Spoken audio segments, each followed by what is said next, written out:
Najprej vsem skupaj en prav lep pozdrav.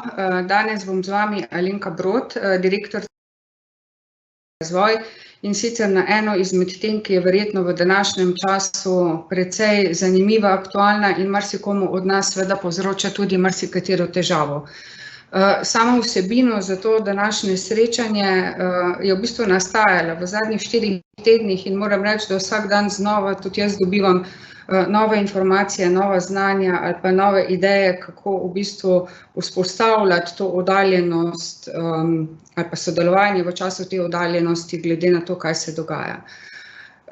Torej VUCA oziroma izraz, ki ga v zadnjih letih vedno bolj uporabljamo, pa moram reči, da tudi sama sem si ga včasih zelo težko predstavljala, je praktično z danes na jutri pred nas postavil en zelo zanimiv ali pa težek izziv.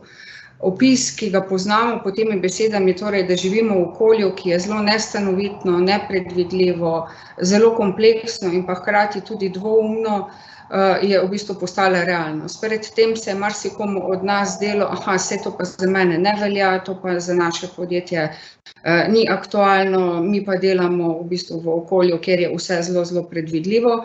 No, ampak v bistvu smo danes vsi na nek način v zelo podobni situaciji, ki od nas zahteva točno to, kar v bistvu ves čas strokovnjaki na področju change managementa izpostavljamo. Torej, zelo hitro se moramo na nek način prilagoditi. Rešitve, ki so dostikrat drugačne, nestandardne, tovrstno delovanje zahteva močno povezanost in soustvarjanje, ideje, izmenjavo informacij in pa seveda na nek način izjemne napore, ki jih vsak od nas v bistvu izpostavlja. Zdaj seveda delo na daljavo ali pa delo v oddaljenem okolju ni nič novega, ne? Ga poznamo, večina od nas je že na nek način to počela, včasih grem domov, pa raje delam od doma, zato ker imam tam mir. Nekateri ste uporabljali tovrstne prakse zaradi tega, ker je bilo treba ali zracionalizirati stroške, ali pa smo želeli narediti naše okolje sodelavcem bolj atraktivno tako, da smo jim seveda omogočili delo od doma. No, ampak z danes na jutri so se te okoliščine zelo spremenile in seveda je treba to upoštevati tudi pri, bom rekla, današnjem organiziranju dela. Prva stvar, ki jo želim izpostaviti, je predvsem da to ni v bistvu prostovoljno delo. Torej, mi smo ljudi poslali na delo od doma oziroma se zato sami odločili, predvsem zato, ker je pač situacija taka, da od mene to zahteva. Torej, na nek način nimam druge izbire.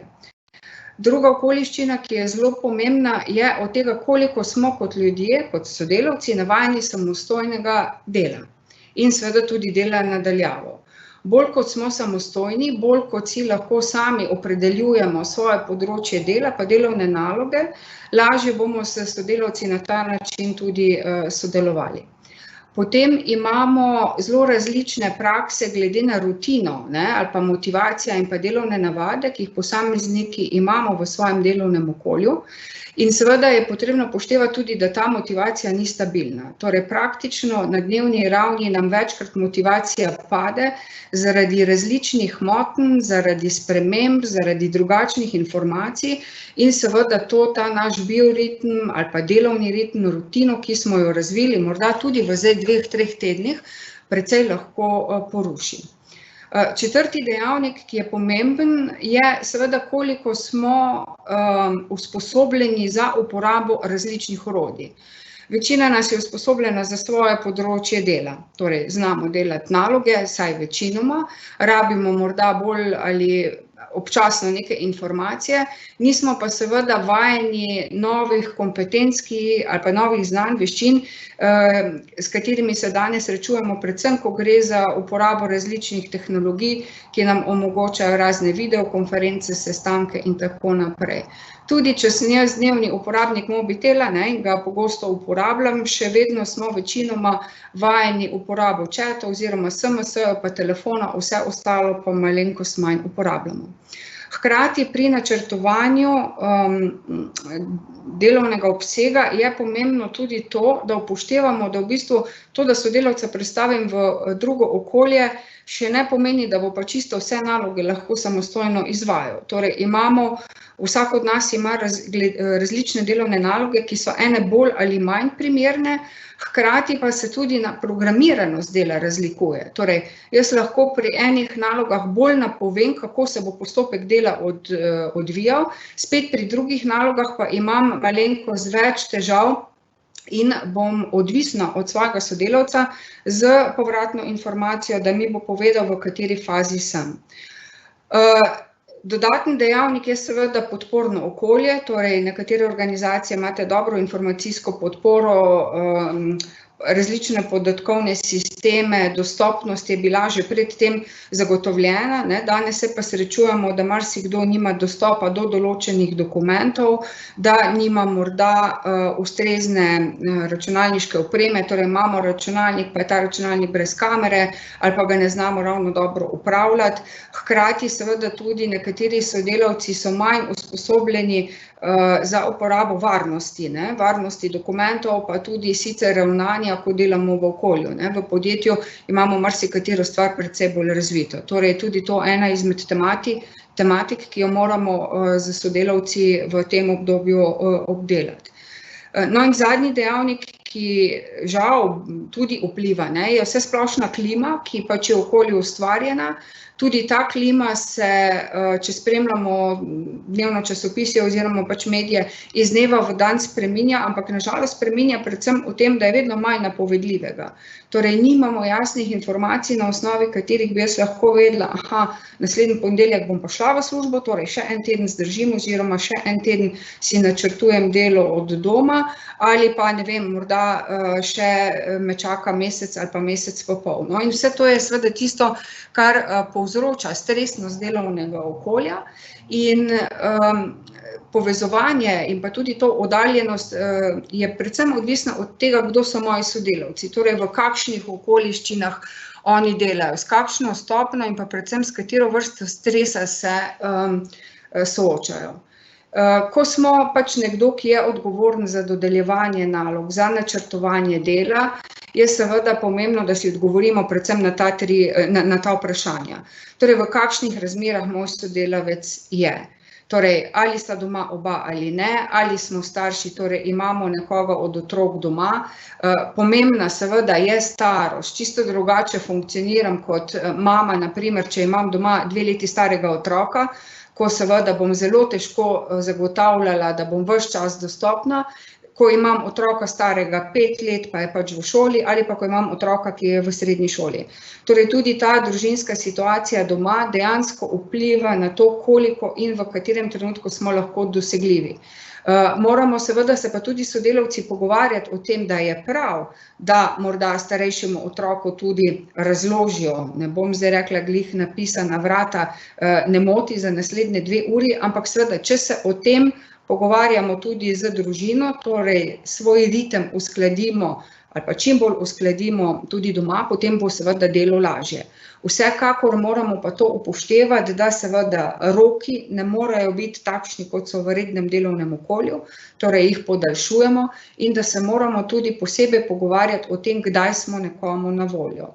Dodatni stres zelo pogosto, predvsem pa v daljšem časovnem obdobju, povzroča prostorske razmere. Torej, niso vsi doma v hišah, nima vsak svojega delovnega okolja, nekateri si tudi, bom rekla, same računalnike oziroma mize delijo, nekateri delajo v spalnicah in tako naprej. Te prostorske razmere predvsem otežujejo, ne, prostor, ki ga sicer imam v delovnem okolju. Potem seveda tehnološka razvitost opreme, zdaj seveda enim smo zagotovili opremo, spet vsem tudi ne, z nekaterimi se dogovarjamo, da uporabljamo pač svoje osebne računalnike in ti imajo pač različne kapacitete oziroma programe, nekaj je nastavljeno, spet druge stvari pa ne. Dejavnik, ki seveda vpliva, je zdravstveno stanje, pa to ne samo zdravstveno stanje vsakega od naših sodelavcev, ampak tudi zdravstveno stanje njihove družinske situacije, ne. Nekateri skrbijo morda za starše, nekateri imajo ali pa bodo imeli vmes bolane otroke, torej treba v tej situaciji vsake toliko časa tudi to preveriti. In pa peti dejavnik je jasnost trenutne situacije. Nam se namreč lahko situacija spremeni z danes na jutri. Danes sva oba dva doma, torej sva na delu na domu, jutri moža pokličejo na primer nazaj v delovno okolje in potem se seveda meni situacija spremeni, ker ostanem na primer doma sama z otrokom. No, in to seveda lahko dinamiko dela spreminja, ne bom rekla z danes na jutri, ampak tudi to je v nekaterih primerih tako.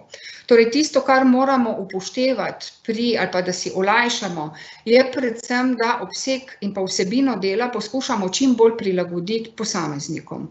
Seveda to počenjamo skupaj v dialogu z njimi. Na začetku, ko začenjamo oddaljeno delo, se je pač potrebno pogovarjati in si postaviti določene prakse in potem preverjati, ali ta praksa, ta dogovor, ta aktivnost na nek način funkcionira.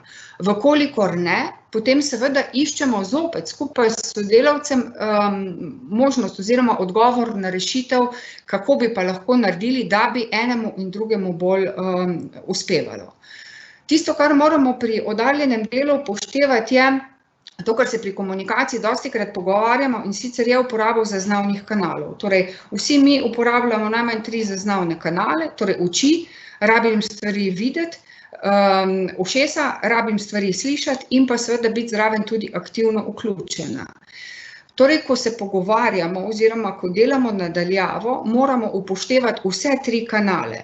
Torej, mi ne moramo zdaj kar nadomestiti, bom rekla, te fizične bližine izključno samo z video vsebino, ker je morda potem tudi tega preveč in potem pozabimo na pisno komunikacijo.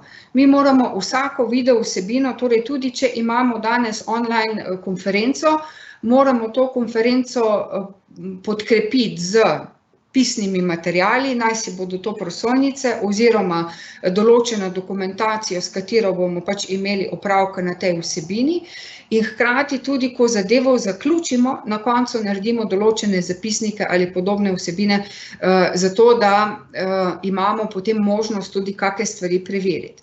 To, da je nekdo z mano prisoten in me gleda in me posluša, ne vem, pol ure na nekem sestanku, še ne pomeni, da je tudi čisto vse dojel, sprejel, se s tem tudi strinja.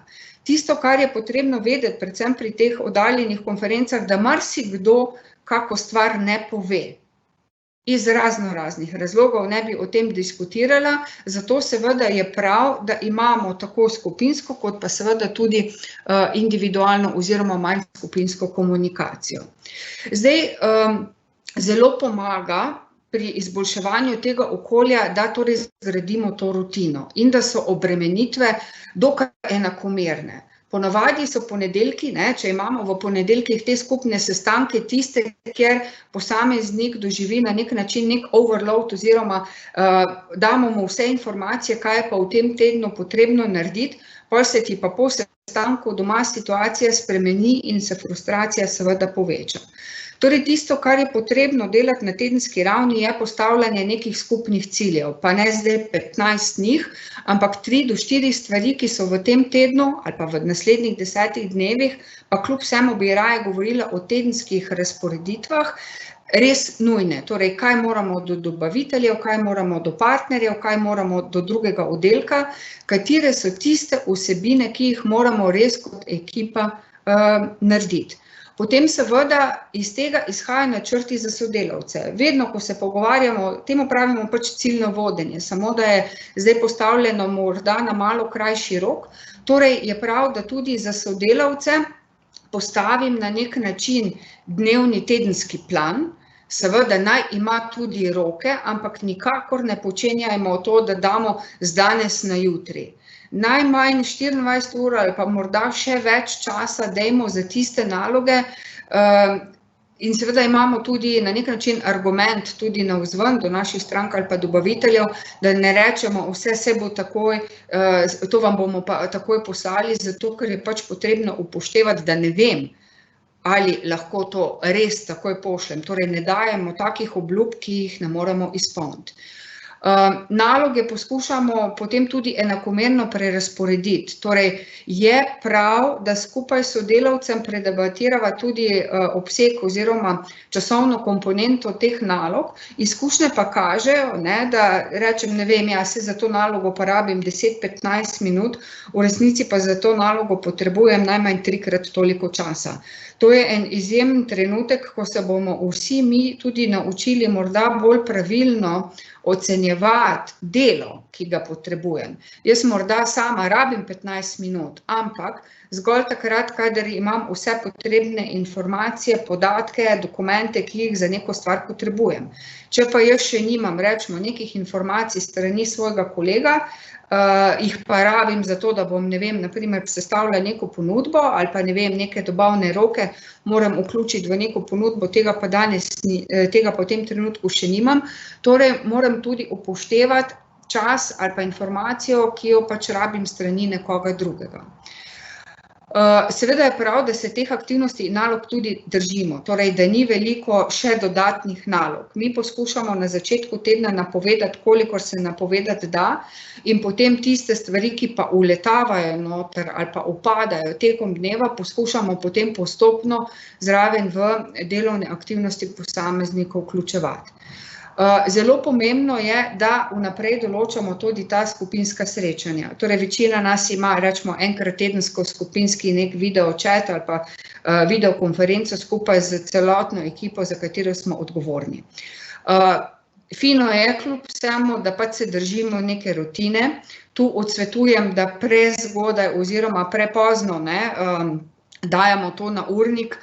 Zjutraj seveda je šola, pa se začne dan, pa so zajtrki takšni in drugačni in rabimo nekaj časa več, da se uskladimo in da v okolju, v katerem smo, zagotovimo mir in pač gre vsak delati svoje naloge in potem zopet imamo nekaj takih dodatnih motilcev, malica, kosilo, pa morda še kaj drugega.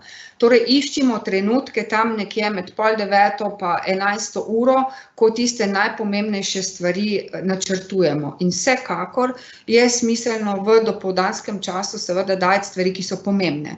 Zakaj? Zato, ker popoldan smo že malo siti, vsega tega, kar se nam je čez dan zgodilo, pa predvsem smo siti tega, kaj vse v tistem dnevu ni šlo, ker pač smo bili izpostavljeni razni motnjam. Ko določamo te srečanje, sestanke, bodimo dosledni in napovejmo temu. Zopet veljajo ista pravila teorije za sestanke, ko dostikrat na usposabljanjih o tem pravimo, pa velikokrat ljudje zmigujejo z glavo.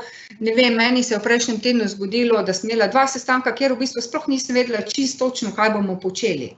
To je neprijetna situacija. In če ste vi tisti, ki sklicuje nek sestanek, zagotovite pravočasne informacije, zagotovite dokumente, sklepajte, da morda takrat videokonferenca ne bo delala ali pa da vsi ne bodo imeli te dostopnosti, torej naj imajo dokumente na mailu ali pa v nekih drugih oblikah, da tudi, če se ne bojo mogli z zvokom ali pa ne bojo mogli gledati, bodo lahko temu sledili. Tudi, ko govorimo, je prav, da pač izhajamo, kateri dokument, na kateri strani, kaj zdaj konkretno pač delamo. Torej, da v komunikaciji človeka vizualno vodimo skozi nek dnevni red, skozi neko sliko, skozi nek načrt ali skozi, ne vem, nek program, ki ga v tem trenutku pač skupaj programiramo. Ko določamo naloge, se izogibajmo nalogam, če je le možno, tam, kjer so ljudje drug od drugega soodvisni. Oziroma dodelimo 2 termina, torej, kdaj rabimo zbrati vse informacije skupaj za neko delo in potem pustiti avtonomijo pri delu. Zato, ker takrat, kadar smo odvisni od nekoga drugega, smo tudi sodelavci precej nervozni in se zgovarjamo. Torej, jaz bi naredila, jaz že lahko, ampak ne vem, kdaj mi bo pa, ne vem, Franci to dostavil. Saj jaz sem hotela, ampak nekdo drug mi to ni naredil, ali pa celo vi mi niste, kar je tudi čisto v redu argument, ker tudi mi včasih ne zagotovimo vseh informacij, ki jih sodelavci od nas potrebujemo. V tistih zadevah, ko seveda imamo manjše skupine, ne združujemo tega, torej raje naredimo 3 skupinska srečanja, ampak se člani v teh skupinskih srečanjih med sabo ločujemo, ker je nepotrebno obremenjevati nekoga zgolj zato, ker imamo pa zdaj skupinski miting, da pa nekdo, ki ni povezan z neko nalogo ali pa se ga neke stvari ne tičejo, zdaj zraven še tu z nami sodeluje. Torej, raje potem dodajamo posamezna srečanja zgolj za 2-3 člane in tam se res pogovarjamo o vsebini, tam se potem ne pogovarjamo o drugih zadevah. Torej smo fokusirani na tisto, kar moramo v tistem trenutku rešiti. Prav je, da se sodelavci pogovarjamo tudi o rezultatih dela. Torej, kako bom jaz neke rezultate dela preverjala. Ali mi bojo pošiljali dokumente nazaj, bom preverila vsako informacijo. Prej seveda so šli mimo moje pisarne, pa mi je nekdo mimogrede neko stvar rekel, torej lahko predvsem te stvari, ali pa to preverjamo, prenesemo delno tudi na telefon, elektronsko sporočilo in predvsem tam, kjer ljudje samostojno pošiljajo dokumente nekomu izven, se je potrebno dogovoriti, ali zdaj rabijo mojo končno potrditev. In ta končna potrditev pa mora biti pisna. Torej, jaz bom preko maila ali pa preko SMS-a nekomu potrdila, ja, ta dokument je pa zdaj v redu, lahko gre naprej. Dokler te informacije z moje strani nima, se mora zavedati, da je sam ne sme opraviti naprej. Zdaj jaz vsekakor predlagam ali pa priporočam, da za delavce na nek način naredimo to-do list ali pa nek seznam aktivnosti, pa ne samo vsak dan znova. Tudi pri otrocih, na primer, vidimo, da tisti, ki dobijo na začetku tedna dejavnosti v šoli za cel teden, so precej bolj umirjeni kot tisti, ki vsak dan znova dobivajo aktivnosti. Zakaj? Ker mi rabimo miselno pripravo. Mi lahko v nekih aktivnostih zgolj razmišljamo ali pa si svoj dnevni plan načrtujem, ko vem, za to stvar rabim 10 minut, jo bom naredila v četrtek, ker v četrtek do, 2 popoldne jo pa nekdo od mene potrebuje. Torej, ta seznam pravil lahko kreiramo skupaj. Ne bodite samo vodje oziroma odgovorne osebe tiste, ki seznam pripravi. Ja, vi vsekakor ga pripravite na osnovi tega, kaj kot oddelek morate narediti. Naj pa tudi sodelavci pri tem seznamu sodelujejo. Namreč tudi oni točno vejo, kaj morajo narediti, ne drobite toliko nalog in to je ena taka zelo dobra praksa, da se naučimo tudi tako imenovanega ciljnega vodenja. Pa ne potem opustiti, 3 dni ta seznam, ali pa prvi pa drugi teden ta seznam pripravljamo, tretji pa četrti teden ga pa opuščamo, zato ker mislimo, zdaj smo se pa že navadili. Ne, zelo fajn je delati te kljukice in te kljukice tudi pomenijo neko pozitivno naravnanost. Odsvetujem naloge, ki so izrazito nove za nekoga, torej da jih v tem obdobju počenjamo. Zakaj? Ker te naloge zahtevajo tudi učenje, pa precej več informacij. Torej, poskušamo čim več rutinskih nalog, ki smo jih vajeni, opravka imamo z ljudmi ali pa strankami, ki na nek način smo jih vajeni, torej ne dodajamo neke nove stvari. Razen v tistih primerih, kjer pa imamo sodelavce, ko pravimo, zdaj pa imam čas, morda se je obseg dela zmanjšal, torej nimam za 8 ur oziroma 5 ur dela, torej se lahko lotimo tudi nekaj na zalogo. Raznih gradiv, raznih ponudb, raznih, marketinških dokumentov. Torej, izkoristite tudi ta čas morda za tiste stvari, ki jih boste lahko uporabili v času, ko se bo delo spet znormaliziralo. In pomembno pri teh delovnih nalogah je, to je pa komunikacija 1 na 1, da sodelavec točno ve, kaj od njega pričakujemo. To pa seveda ni tematika za skupinske tedenske sestanke, čeprav to običajno tudi na ta način počenjamo, ampak je prav, da to prenesemo na 1 na 1 komunikacijo, naj si bo to po telefonu, kljub vsemu pa bi tudi to komunikacijo priporočala v video vsebini, zato ker takrat imamo možnost spremljanja tudi neverbalne komunikacije. Torej, ko gre za načrtovanje pogovorov in sestankov, predvsem tudi, ko se z ljudmi pogovarjamo, razmislite o sodelavcu, kaj vsemu morate sporočiti in ne kličite 15-krat. Vsaka motnja povzroči potem tudi motnjo v koncentraciji, povzroči motnjo v načrtovanju dela, torej toliko se skoncentrirajte in zberite vse tiste stvari, ki jih morate sodelavcem tekom dneva rešiti, sporočiti in to sporočite naenkrat. Nikakor ne gnjaviti, vsake toliko časa pa klicati v rednem delovnem procesu. Bi bilo sicer čisto okej, nekdo gre mimo pa naredi, me pogleda pa rečem, kaj bi rad, ali pa kar vpraši, ampak prav je tudi, da si vi zagotovite na nek način, da niste ves čas moteni, ker če resnici na ljubo pogledate, koliko ste bili produktivni v zadnjih nekaj tednih, je ta produktivnost verjetno zelo nizka.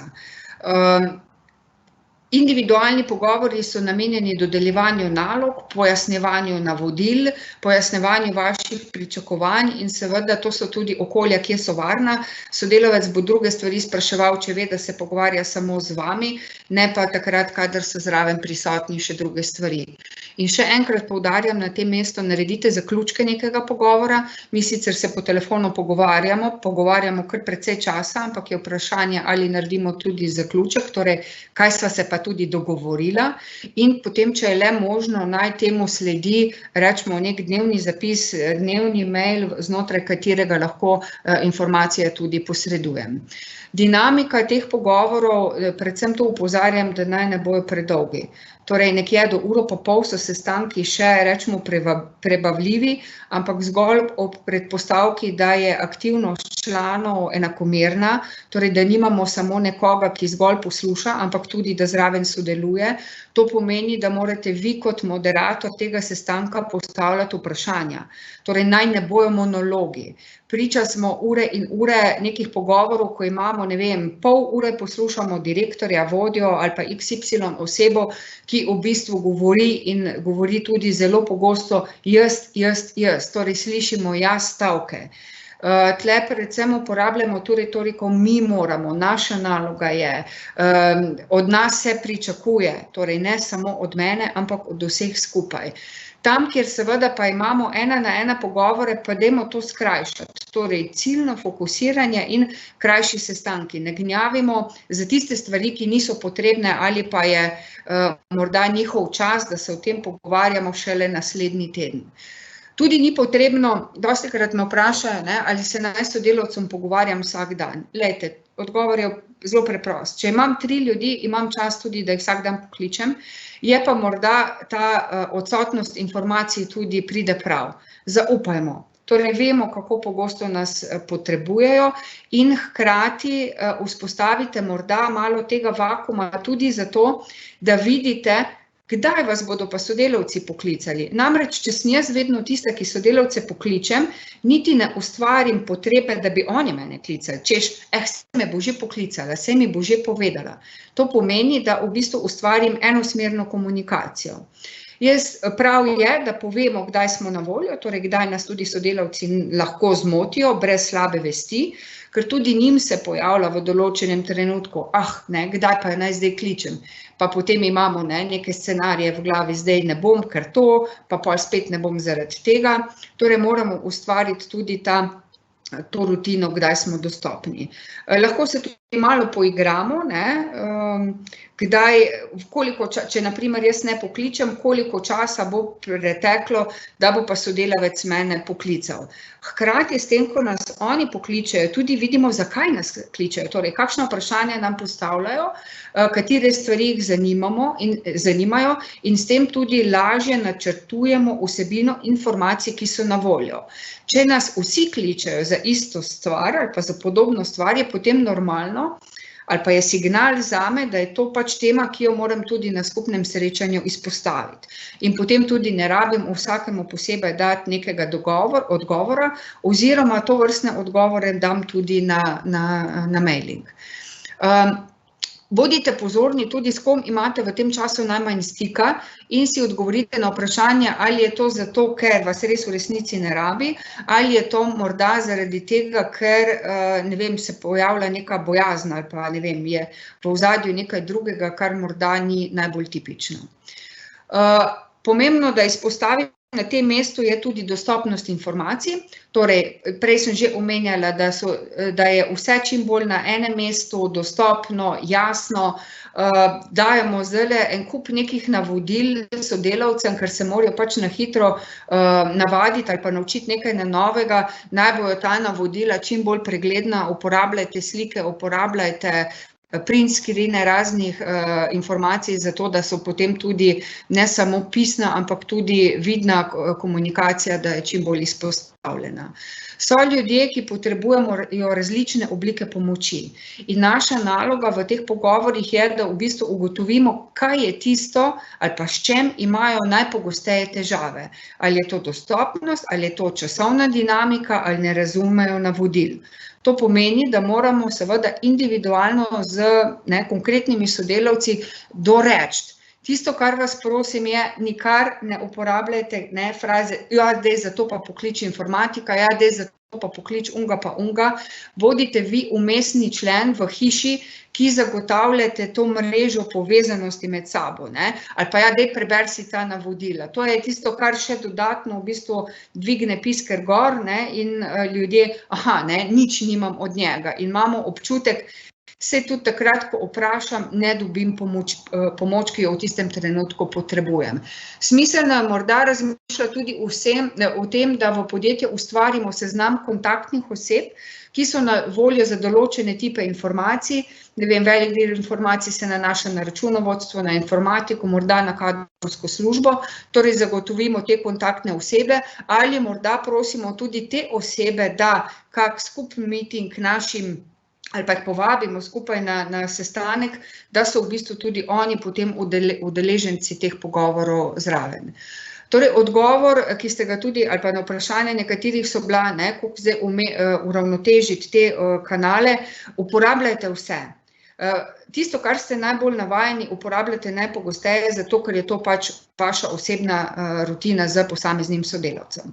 Uporabljajte videoklice predvsem zato, da spremljamo neverbalne komunikacije in videokomunikacija je potrebna ali pa priporočljiva predvsem pri tistih temah, ki so res nujne, ki so morda nove, kjer je fajn, da se v bistvu ljudje tudi vidimo zato, da vidimo, da imamo vsi podoben problem. In pa hkrati zagotavljate dovolj pisne komunikacije, predvsem zato, da se v bistvu sledi nek redosled. Tukaj dajem še nekaj napotkov za elektronsko pošto, morda v tem trenutku zgolj ta napotek. Rečemo, imam Janeza in s tem Janezom imam 3 različne naloge. V bistvu postavim elektronsko komunikacijo, da imam mail, zadeva, naloga 1, naloga 2, naloga 3 in potem vse, kar se navezuje na nalogo 1, dam v ta mail. Torej, odgovarjam, odgovori reply in potem, ko imava neko določeno temo, ne gre za to, kdaj sem jaz Janezu pisala, ampak iščem tisti mail, ki se nanaša na to temo. Tako bomo veliko hitreje našli dogovore in pa tudi posameznika usmerili v to, da čim bolj optimalno v bistvu uporablja komunikacijo oziroma elektronska sporočila. Ne pišite dolge maile, ne moralizirajte zdaj, kaj je bilo pa kaj ni bilo narejeno, to uporabite tudi v videoklicih. Jaz mislim, da je prav, da v tem trenutku smo bolj pozitivno naravnani, da ne izpostavljamo vseh težav, pa to, kaj ni bilo opravljeno, ampak se osredotočimo predvsem na to, ni opravljeno, kdaj pa lahko. Kako pa lahko zdaj tiste naloge, ki niso bile narejene v čim krajšem možnem času tudi ustvarimo. Večina teh napotkov velja za tiste, ki so danes delo na domu ali pa kombinirajo, kak dan pridejo, kak dan ne. Rada bi izpostavila tudi, da imate pa nekatere sodelavce, ki so na začasnem čakanju na delo, torej z njimi zaradi zakonodaje moramo imeti čim manj stikov, hkrati je pa to izjemno pomembno obdobje, ko pa moramo z njimi ohraniti stik. Zakaj? Zato, ker tle je pa v bistvu stopnja frustracije zelo še bolj visoka. Marsikdo od njih se sprašuje, tam, kjer morda niste dali vse ljudi v oddelku na čakanje, ampak eni pa še vedno delajo, se pojavi od tega, zakaj glih zdaj jaz moram delati, nekdo drug je šel pa na čakanje ali obratno, zakaj jaz zdaj sem na čakanju, pa sem v slabšem položaju in ta občutek jeze, strahu, nelagodja je absolutno pri njih velik.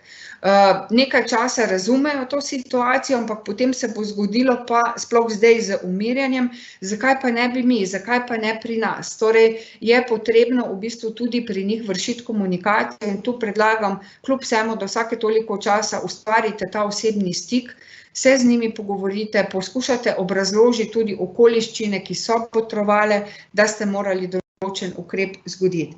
Namreč že tako in tako smo vajeni, ne, da je lojalnost nihajoča, da se spreminja, ne, in da se vam ne bo zgodilo, da zdaj imate posameznika, v katerega ste vlagali in računate na njega, potem po enem mesecu bo pa ta posameznik rekel, najlepša hvala za sodelovanje, ampak jaz sem si pa našel zdaj službo nekje drugje.